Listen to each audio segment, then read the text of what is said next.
Neil Broussard, welcome to the program. Well, thank you, John. I'm proud to be on your show.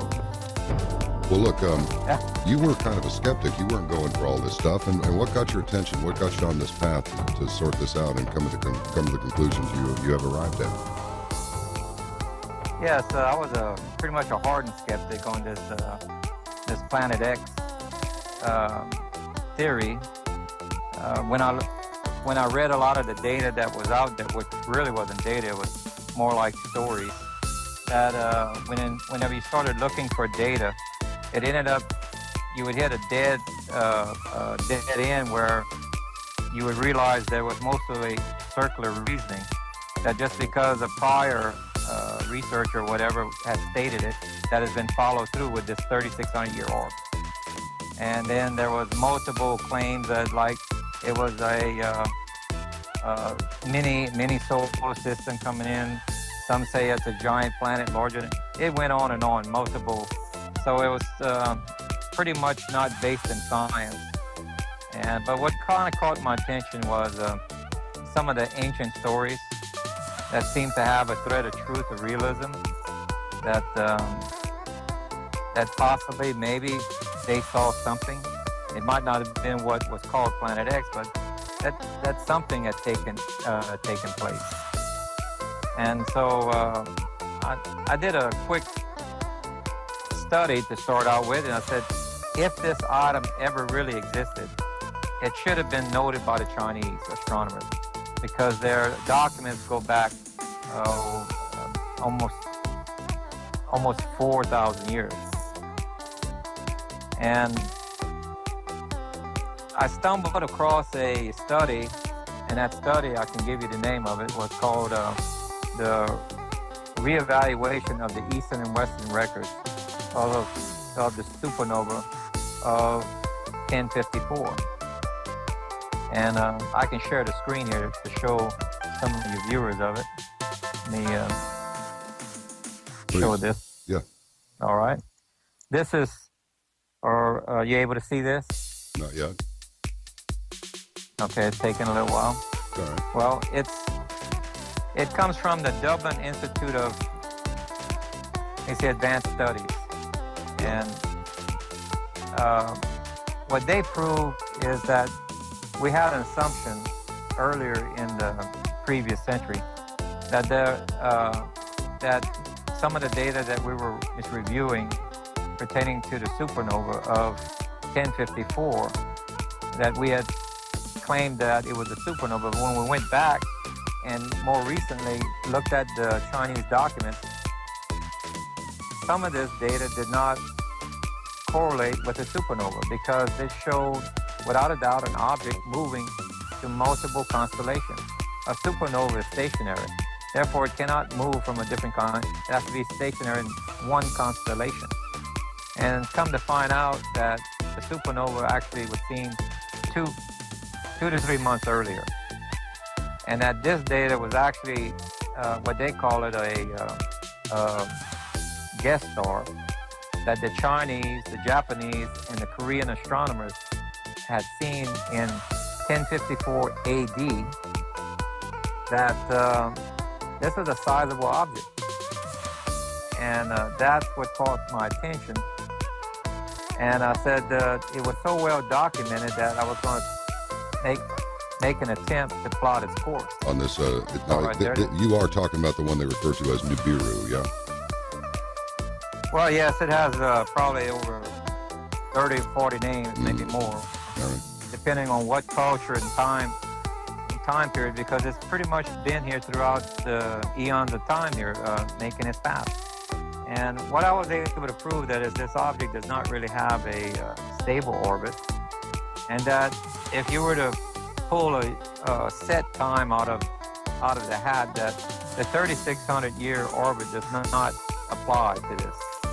It would be closer to 360 years. Really? And yes, now it doesn't always pass close to Earth. It makes its orbit around the sun. Earth, it's only if Earth is in the same month or zone that it's crossing, because it comes in, let's say at the end of August, circles the sun and exits around March. So if Earth happens to be in those months at the time, then we have some of these major events that's also documented in the Bible and many other cultures. And using this model that the Chinese, Korean, and Japanese astronomers, with this model that we're able to formulate, what's unique about it, that it gave us a 150 to 152 day separation between entry and exit, and both of its path is on the planetary plane of Earth, crossing Earth's path twice. This was quite startling, and actually I wanted to actually reject it or prove it wrong, because when a larger object is on Earth's planetary plane even once, that's something that's very serious. And this object is proving out to be that it crosses Earth's path twice in the same orbit.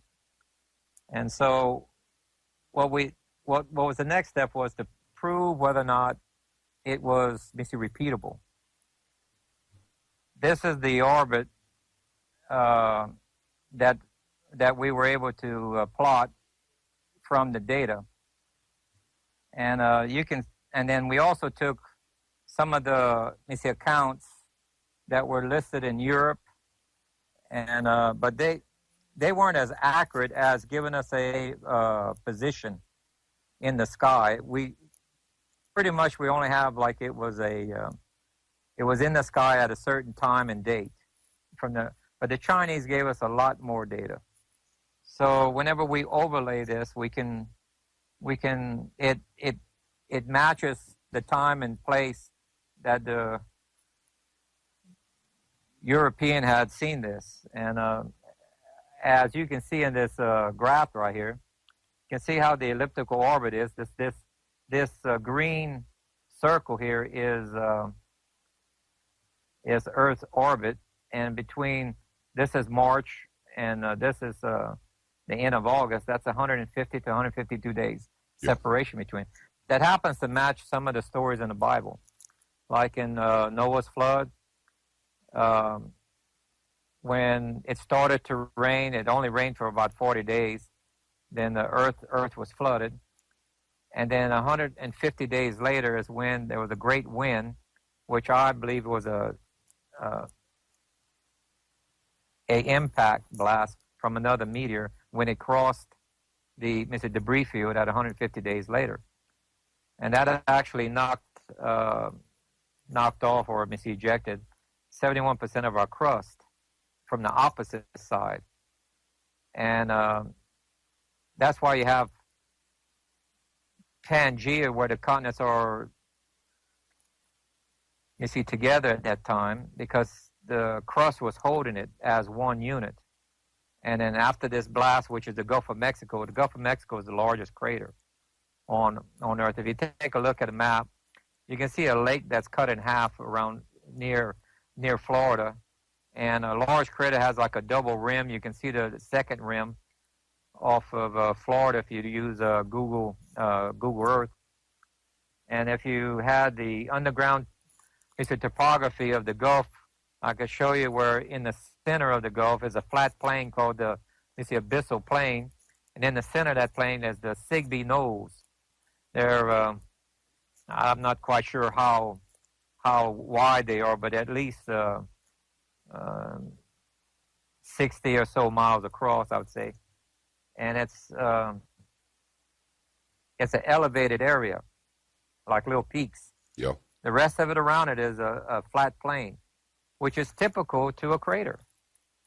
Now, the only reason why they want to reject such an impact is because there's two levels of heat with such a large hit.